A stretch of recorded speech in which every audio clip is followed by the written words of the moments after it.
mean, how did you really start rapping and start really taking it seriously? I started rapping in high school, somewhere around 93, 94, somewhere around there. Um, I wasn't really that serious about it. I mean, always when I was coming up, I take a Redman record, I take a Razcast record, E40, bring the yellow tape, and I always prided myself on being able to spit that shit like exactly like they did. I didn't start actually writing my own raps until about 94.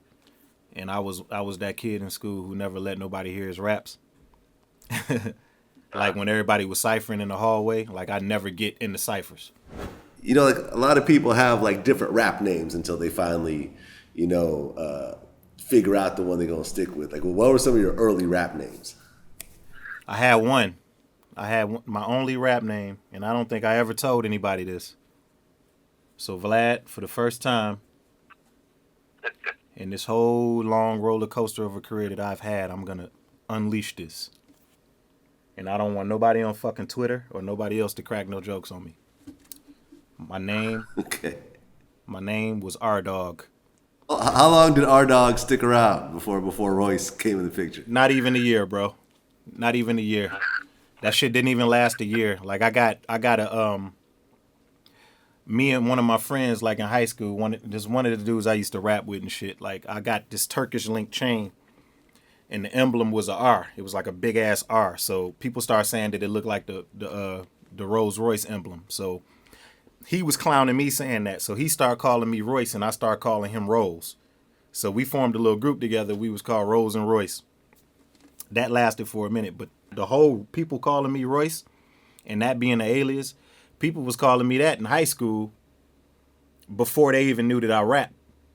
So we used to hang. We had like a big ass crew in high school. We was like, and people thought we was a gang. So people used to call my crib asking for Royce, and my daddy used to hang up on him because he thought the police told him that this was some type of gang name, so that he wouldn't let people call me Royce. It was like the big thing. So Royce was like an alias of mine before people even knew I rap. Sure. Now the 5'9", I assume, is your height, right? Yeah, the 5'9" was my height. It came from another rap partner of mine. We called each other 5'9" because we was only two niggas on the roster, on the basketball roster that was 5'9". So we called each other the 5'9". So to decide to come up with a name before I had the wherewithal to try and come up with a cool name, I was already signed. I got into the game super early, so it was already too late. It's too late, man. Royce the 5'9". People gonna have to fucking live with it. At what point did you meet Eminem? I met Marshall. I don't remember what year. Damn, I do remember what year. What am I talking about? I met him in '97. I met him in '97 at a Usher concert. Usher came and was doing like a 800 people venue. He was young then, and Marshall was at the venue selling. He had the Slim Shady EP, local EP that he had. He was selling it locally on the cassette tape. He had a little booth set up, and he heard me rhyming on stage. I was rhyming in front of a bunch of little girls, and I kicked the acapella. I'll never forget. I was performing with a bulletproof vest on. I took the vest off. I'm standing there shirtless in front of a bunch of little screaming girls, and I kicked the acapella. And the line that I said that caught Marshall's attention was, I'm iller than standing in front of a gorilla holding a banana. That was the line. For some reason, that line was crazy at that time. I don't know if it was the way that I said it. I guess in retrospect, I'm thinking about it now, it was pretty terrible. But at that time, I'm iller than standing in front of a gorilla holding a banana. That was like the first thing that Marshall said when we met. Like, yo, you just said I'm iller. And we connected from there.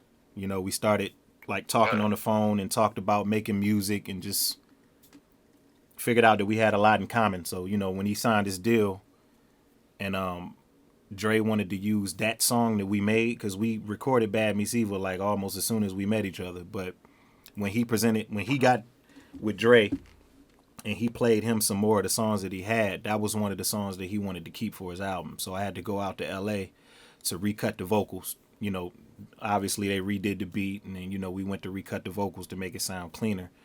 And once I got out there to LA with him, it was like I just stayed out there. I stayed out there. Dre liked me. He wanted me to help write on the Chronic album, and I just kind of stayed out there and built a relationship with him, and the rest is pretty much history. I mean, I remember I bought the Slim Shady EP. I got it off like Sandbox Automatic.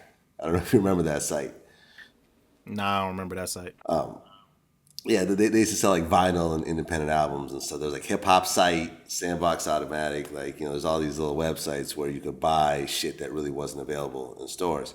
And I remember hearing, you know, the Slim Shady EP, and I was just like, yo, this dude is just incredible. Like, it was just so far ahead of what everyone else was doing at the time. And at that time, like, Eminem was going through like the whole indie circuit. He was doing all the Raucous records and just a bunch of different indie records. Right. And that was way before. I mean, not way before Dre signed him, but it was before Dre signed him. Like, what were you guys doing during that whole time? I don't think I was running around with Marshall like that back then. It seems like I met him, and my memory is terrible. Like, I'm an alcoholic, so my memory is fucking terrible. But I met him. I remember meeting him on that day because my son was born that same night. So that's why I never forget that day. But I met him. We recorded the song, and it seems like shit. Right after that, Paul was calling me like, your boy Dre is looking at your boy. He's about to sign him.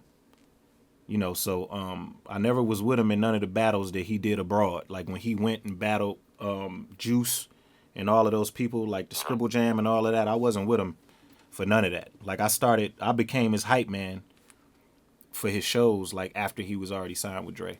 I remember going to an Eminem show. You probably were the hype man. It was in San Francisco. Like, I don't know what happened. Someone said something in the audience or whatever, and then was like, "What?" And he just jumped in the audience at that dude. Yeah, that sounded about right. Was there a lot of shit like that? Yeah, like his temper, a real short fuse, man. Real short fuse, but he was carrying around a lot too.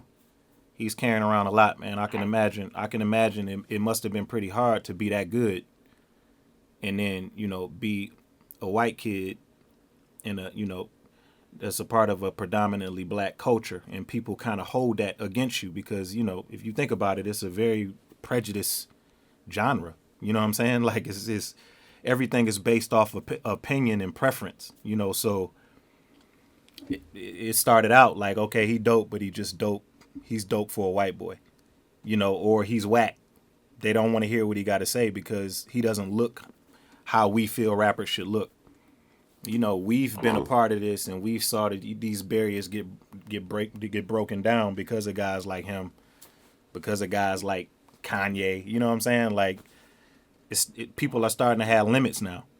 So he came up in a time where it was real hard, man. Like, it was like a lot against him. And, you know, he a real dude. So it's just like, you know, like it didn't take nothing for him to go upside your head. Like, I seen him do that to people. Like, that was nothing. It was nothing to jump out into the crowd and get into a fight. Like, that was just another night at the office. At one point, like you were like Eminem's like main like rhyme partner. And then you guys had some sort of falling out. Yeah, I mean, it was a lot of things. It was a lot of things that played a part with that. You know, we came up at a time in Detroit where it was very, very competitive. Very, very competitive. You know, like hearing that somebody got a deal, $1 million deal or anything like that, that was like news in the hood, you know, and it was kind of like a scramble for everybody to try to get there first. You know, so it ended up being a lot of differences of opinion. And the main thing that I can touch on that I could remember is just the communication being terrible. So like everybody in D12, all of those guys, I never got a real opportunity to meet them under the right circumstances. And vice versa. You know what I'm saying? So Marshall got put in a situation where he was caught in between being a mediator in something that he shouldn't have been in the middle of. You know, so that's all I really can say about that. You know, you got a bunch of young guys, competitive, passionate about what they do, and not seeing eye to eye, hearing this person said that, kind of playing into some of the he say she say, and it just kept getting bigger and bigger, and it got to a point where it got so immature nobody wanted to deal with it. Everybody just kind of threw their hands up, and the situation was just what it was. And in turn, me and Marshall lost a lot of time. We lost a lot of time with with dealing with each other. I think he got to the point where he just didn't want to deal with it no more. Because I can't speak for anybody, any of those guys, but when it comes to myself, there were certainly things that I could have handled a little bit more maturely at that time. Sure. So Now, I mean, I remember watching the Beef DVD, and at one point, it seemed like things were getting really bad. Like, I remember there was a scene where you're rolling around, like, in the back of an SUV, and you got a pistol, and I think you were wearing a vest. I mean, was it really that bad at that time? it was bad, man. I mean, I don't think a lot of these dudes realize how important that their words are. I don't think people in general realize how important that their words are. When you're an artist, man, like, your words are weapons. It got very bad, and I'm just glad that everybody made it out alive and everybody matured from it. And it just is what it is. You'll never see me in that position again. You'll never see me on TV glorifying something like that and waving guns around and looking like a fool. You'll never see Royce the 5'9" looking like that again. Look, I work with them on Mad. Good guys. Good heart. Good guys. Give you the shirt off their back. Is it ironic? Is it a coincidence that most of their friends are white and got white wives? They like white women? I mean... And they develop envy because they go home. They get out the car with their friend, with their other partner, and he listening to your music. They walk in the house. They girl